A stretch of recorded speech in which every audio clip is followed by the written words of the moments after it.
जब से उत्तर प्रदेश में सपा बसपा गठबंधन की हलचल शुरू हुई है, तब से दूसरी तरफ भी हलचल शुरू हो गई है। नई नई राजनीतिक पार्टियां राजनीतिक सरजमी पे अस्तित्व में आ रही हैं। अब कुंडा के विधायक राजा भैया ने नई पार्टी का ऐलान किया है। अभी वो पार्टी का उन्होंने अपना नामकरण नहीं किया है क्योंकि चुनाव आयोग से अभी हरी झंडी नहीं मिली है, लेकिन उन्होंने पार्टी बनाने का ऐलान कर दिया है। इसके पहले शिवपाल यादव ने अपनी नई पार्टी बना ली थी, प्रगतिशील समाजवादी पार्टी लोहिया के नाम से।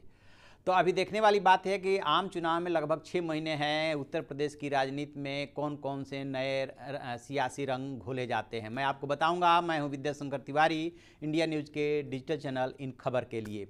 दरअसल उत्तर प्रदेश के बारे में कहा यह जाता है कि यही वो प्रदेश है जहां से हो करके दिल्ली का रास्ता जाता है। आखिर हो भी क्यों नहीं, 29 राज्यों में से इकलौता ऐसा सूबा है जहां पे लोकसभा की 80 सीटें हैं। लिहाजा यही स्टेट तय करता है कि दिल्ली के रायसीना हिल्स पे कौन बैठेगा।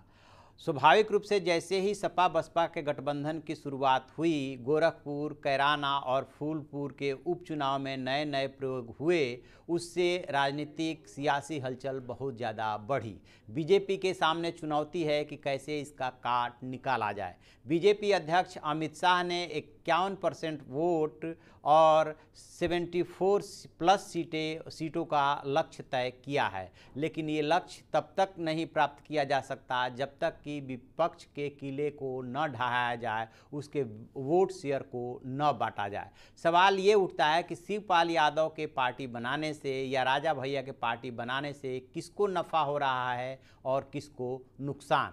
चूँकि माना यह जाता है कि उत्तर प्रदेश में लगभग 9% यादव हैं और सपा का जो मूल वोट बैंक है वो यादव और मुस्लिम है, तो स्वाभाविक रूप से यदि शिवपाल यादव अलग हुए हैं तो उन्होंने कहीं ना कहीं सपा को कमज़ोर किया है। राजा भैया 1993 से निर्दलीय विधायक के रूप में कुंडा से जीतते रहे हैं, कभी किसी पार्टी में नहीं रहे हैं, लेकिन सपा और बीजेपी से उनकी नज़दीकियाँ जग जाहिर है। चाहे राजनाथ सिंह मंत्रिमंडल रहा हो, चाहे इसके पहले अखिलेश मुलायम सिंह यादव, तमाम सरकारों में वो मंत्री रहे हैं। उन्होंने पार्टी तोड़ करके और विधायकों का समर्थन दे करके बीजेपी की सरकार भी बनवाई है।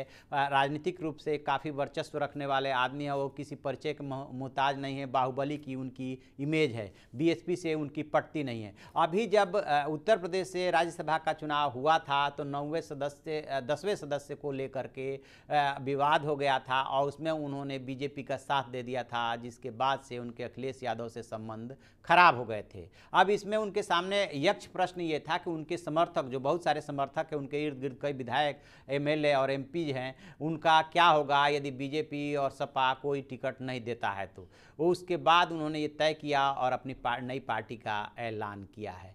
लेकिन अब इसमें भी सवाल उठ रहा है कि अखिलेश से पहले बीएसपी से उनकी नाराज़गी चली आ रही थी, अब सपा से भी नाराज़गी हो गई, कांग्रेस कभी उनको भाई नहीं, तो स्वाभाविक रूप से अकेले के दम पे न तो वो यूपी में या दिल्ली में सरकार बनाने की स्थिति में तो है नहीं, बहुत छोटा सा दल होगा, तो इससे किसको लाभ होगा। राजा भैया ने बहुत होशियारी की है। राजा भैया ने पार्टी का ऐलान करते समय जो भी मुद्दे उठाए हैं वो वही मुद्दे हैं जो आज तक सवर्ण उठाते रहे हैं, चाहे SC ST का मसला हो, चाहे आरक्षण का मसला हो। उन्होंने उन सारे बातों को, सवर्णों के दुखती रगों को उन्होंने उकेरा है, उस पर अपना हाथ रखा है कि ये सब नहीं होना चाहिए, बराबरी का व्यवहार होना चाहिए। और माना ये जा रहा है कि इसके पीछे बीजेपी और ख़ास तौर से उत्तर प्रदेश के मुख्यमंत्री योगी आदित्यनाथ का हाथ है, क्योंकि जब चंद्रशेखर के जयंती पे 2017 में कार्यक्रम हुआ था, उस कार्यक्रम में जबकि राजा भैया से कोई नज़दीकी का मतलब नहीं था, यशवंत सिंह के साथ साथ राजा भैया भी उस कार्यक्रम में मौजूद थे